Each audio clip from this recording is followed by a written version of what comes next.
Hello everybody, இன்றைக்கி நம்ம சூப்பரான ஒரு வால் ஹேங்கிங் ஃப்ரேம் தான் பண்ண போகிறோம். இது ரொம்பவே ஈஸி. நம்ம வீட்டில் இருக்க சிம்பிள் மெட்டீரியல்ஸ் வச்சு பண்ணலாம். இதுக்கு ஃபர்ஸ்ட் நான் இந்த மாதிரி ஒரு கார்ட்போர்ட் பீஸ் எடுத்துக்கிட்டேன். நெக்ஸ்ட்டு இதில் நான் ஒரு மாதிரி இந்த black colour golden shade colour பேப்பரை இதில் ஸ்டிக் பண்ணிக்கிறேன். இந்த பேப்பர் பிளாக்லேயே கொஞ்சம் கோல்டன் லுக் கொடுக்கும். அதுக்கப்புறம் இதை நான் கம் பண்ணி ஸ்டிக் பண்ணிக்கிறேன். நெக்ஸ்ட்டு இந்த மாதிரி ஒரு ஐஸ்கிரீம் ஸ்டிக் எடுத்து இதில் நான் எனக்கு பிடிச்ச கலரை பெயிண்ட் பண்ணிக்கிறேன். இதுக்கு கான்ட்ராஸ்ட்டாக இருக்கிற கலரை. ஸோ இதே மாதிரி நம்ம நிறைய எடுத்துக்கலாம். ஸோ நெக்ஸ்ட்டு நம்ம பேப்பர் ஃப்ளார் பண்ண போகிறோம். அது இந்த மாதிரி ஒரு ஹாஃப் பேப்பர் எடுத்துக்கலாம். ஒரு பாக்ஸ் ஷேப்பில் எடுத்துகிட்டு இதை நம்ம இந்த மாதிரி மடித்து விட்டுக்கலாம்.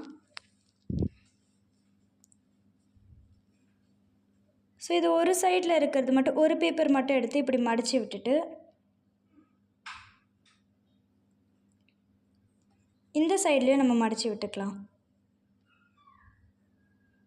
ஸோ மடித்து விட்டோன்னா நம்மளுக்கு இப்படி கிடைக்கும். ஸோ ஒன் சைடு ஃபுல்லாக இருக்கணும், ஒன் சைடு ஓப்பனில் இருக்கணும்.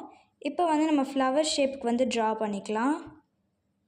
இது கட் பண்ணும்போது நம்ம ரொம்ப கிட்ட கட் பண்ணக்கூடாது, கரெக்டாக கட் பண்ணணும். அப்போ தான் ஃப்ளவர் பர்ஃபெக்ட் ஷேப்பில் வரும்.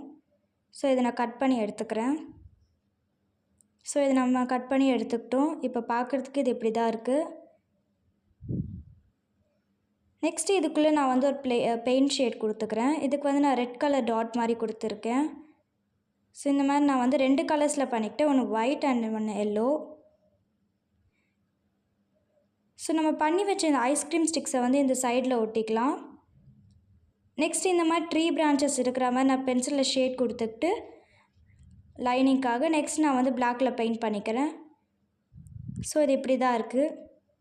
நெக்ஸ்ட்டு நம்ம பண்ணி வச்ச இந்த பேப்பர் ஃப்ளார்ஸை இதில் ஸ்டிக் பண்ணிக்கலாம். இது குட்டியாகவும் பண்ணால் நல்லாயிருக்கும்.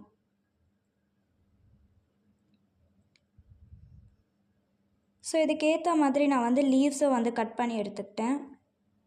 இதுக்கு பதிலாக நம்ம ஆர்டிஃபிஷியல் ஃப்ளார்ஸ் கூட யூஸ் பண்ணிக்கலாம். ஸோ இப்படி தான் இருக்குது ஃபைனலாக. இது ரொம்ப ஈஸியாக சிம்பிளாக முடிஞ்சிடுச்சு. பார்க்கவே ரொம்ப க்யூட்டாக இருக்குல்ல. பாய்.